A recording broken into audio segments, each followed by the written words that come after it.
Put on the whole armor of God, that you may be able to stand against the wiles of the devil. Ephesians 6 verse 12. For we wrestle not against flesh and blood, but against principalities, against powers, against the rulers of darkness of this world, against spiritual wickedness in high places. Ephesians 6 verse 12. We gather here today, I really want to discuss an entirely new threat to our country. Just a few miles up the road in Washington, D.C., an entirely different scene is unfolding. Our government and our legacy institutions are losing credibility in the public eye at breakneck speed, even though their systematic takeover of America has been going on for years. The federal bureaucracy, the mainstream media, academia, Hollywood, big tech, and every other nexus of power in America today has turned its fire against conservatives, against Christians, against anyone who stands in their way. I call this the crisis of legitimacy in the United States government. America was founded on the notion that all political power comes from the consent of the governed, and that sovereignty does not belong to any one official or institution, but it belongs to we, the American people. And your feet shod with the preparation of the gospel of peace. Ephesians 6 verse 15. Above all, taking the shield of faith, wherewith you shall be able to quench all the fiery darts of the wicked. Ephesians 6 verse 16. But there's no question that the Republican Party today is dominated, driven, and intimidated by Donald Trump and the MAGA Republicans. And that is a threat to this country.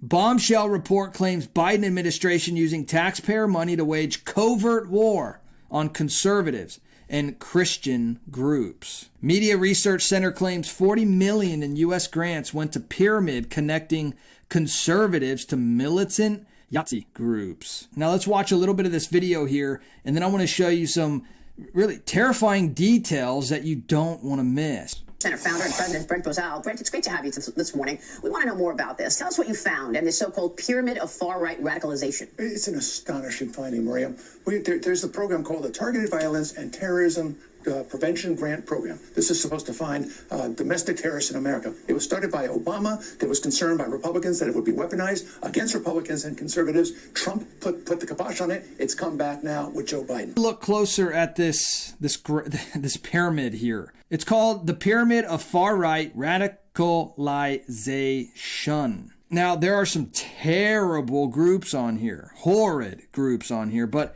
I want you to notice who they're lumping in with these terrible groups. This is all about trying to be as cunning as possible. What they're trying to do is indoctrinate you and indoctrinate the youngest minds. This is what's the kind of thing that's being shown in universities. And we're going to get into that in just a second.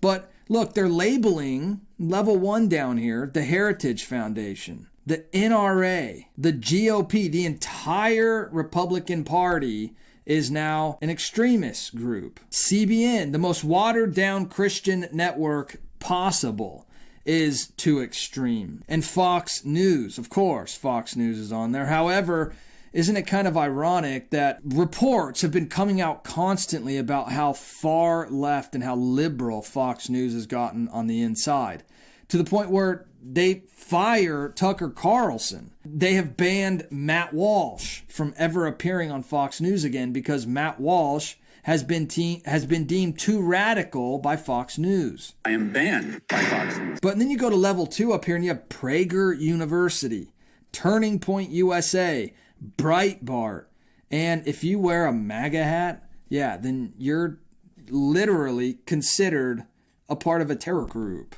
All of this is propaganda to try to turn the young minds in our society into depraved minds so that they fall for relying on the government to tell them how to think, what to do, how to act, where to go. And sadly, it's working. Just being labeled a Christian, it gets you on this pyramid here of extremism. As it stands, Christians are consistently in the crosshairs because what we believe goes directly against culture, specifically regarding our beliefs on things like abortion or family or the LGBT agenda. One example of this would be Rachel Hernandez. She was fired for her first job after graduating college because she said that white privilege is a lie.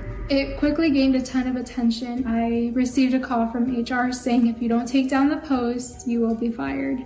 When I asked them what policy I violated or what I had said that was so wrong, they had absolutely no answers for me. Hernandez herself, she's Latina. She's also a Christian, and she says that her faith influenced her view. And I truly feel blessed and I feel honored for the way God is using me. I truly don't feel that I'm at a loss with this situation, but if anything, God is really directing me to where He wants me to be, and I'm so thankful for that. In fact, 1 year after she got fired, Rachel said this. She said, "I was a new grad with my whole life ahead, but I had lost my best friends and a job I had worked so hard for. But because God is God and I am not, I didn't know in the midst of all the confusion and hurt, God would begin opening up doors." Rachel now is a Turning Point USA representative, also works with PragerU, and she's a Standing for Freedom Center ambassador at Liberty University. Beloved, do not avenge yourselves, but rather give place to wrath. For it is written, "Vengeance is mine, I will repay," says the Lord. Romans 12 verse 19. Do not be overcome by evil, but overcome evil with good. Romans 12 verse 21. Every problem Joe Biden has created can be fixed, every problem can be solved, and every injustice can be set right. We will bring this country back together through success. The word is success. They said it's revenge. They said, I'm out for revenge. I'm not out for revenge. My revenge will be success. When you pass through the waters, I will be with you. And when you pass through the rivers, they will not sweep over you. When you walk through the fire, you will not be burned. The flames will not set you ablaze. Isaiah 43 verse 2. Set your mind on the things of God and the things of His Spirit. Be brave, be bold. Speak up for Christ, for this is the final battle. 2024, remember, it's our final battle. We're either going to have a country greater than ever before, or we're not going to have a country at all.